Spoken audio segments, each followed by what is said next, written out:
insha Allah. Abu na farko dai da zan fara faɗi shine saƙona ga su azzalumai ko ita jahiliya.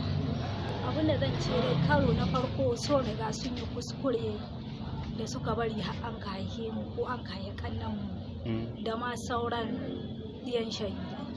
Shi babban kuskuren da jahiliya ta tafka, kuma insha Allah mu za mu ɗau fansar uwayenmu da aka kashe.